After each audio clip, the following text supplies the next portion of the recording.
गांव नूरपुर में एक पुराना कुआं था जिसके बारे में कहा जाता था कि वहां सदियों पुराना राज दफन है। सूरज ढलते ही लोग इस रास्ते से गुजरने से भी डरते थे। मगर मीरब, एक बहादुर और तजस्सुस पसंद लड़की, इन बातों पर यकीन नहीं करती थी। एक शाम वो पानी भरने कुएं के पास गई। अचानक ठंडी हवा चली और कुएं के पानी में लहरें बनने लगी, हालांकि हवा बिल्कुल बंद थी। मीरब ने झांक कर देखा, पानी में एक साया हिल रहा था। उसका दिल जोर से धड़का। वो पीछे हटने ही वाली थी कि किसी ने नरम आवाज में कहा, डरो मत। वो पलटी, एक अजनबी नौजवान सामने खड़ा था। स्याह लिबास, चमकती आंखें और अजीब सी खामोश मुस्कुराहट। तुम कौन हो? मीरब ने कांपती आवाज में पूछा। एक मुसाफिर, जो बरसों से इंतजार कर रहा था, उसने जवाब दिया। उस दिन के बाद वो नौजवान बार बार नजर आने लगा, कभी कुएं के पास, कभी रास्ते में। हर बार वो मीरब को किसी न किसी खतरे से बचा लेता, मगर कभी अपने बारे में कुछ न बताता। गांव में अजीब वाकयात शुरू हो गए। रात को सरसराहटें, जानवरों का बेचैन होना और लोगों का कहना कि किसी ने सुर्ख आंखें अंधेरे में चमकती देखी हैं। एक रात मीरब ने फैसला किया, वो सच जानेगी। वो चुपके से कुएं के पास पहुंची। चांद पूरी आबोताब से चमक रहा था।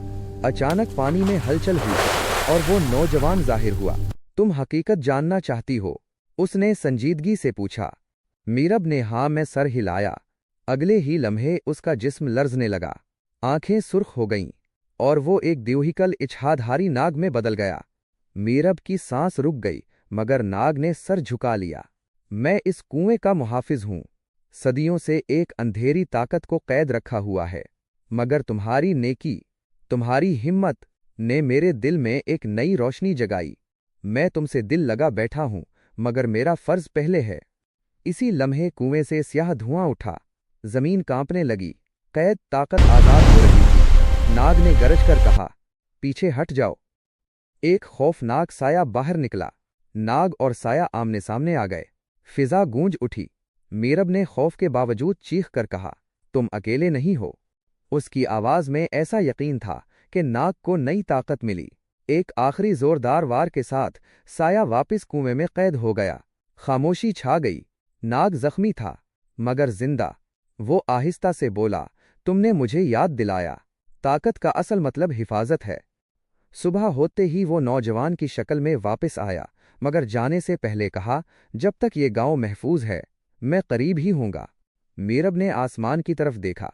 हवा में हल्की सी सरसराहट थी, जैसे कोई वादा जिंदा हो। गांव में फिर कभी अजीब हादसा न हुआ, और लोग कहते हैं, चांदनी रातों में कुएं के पास एक साया आज भी पहरा देता है।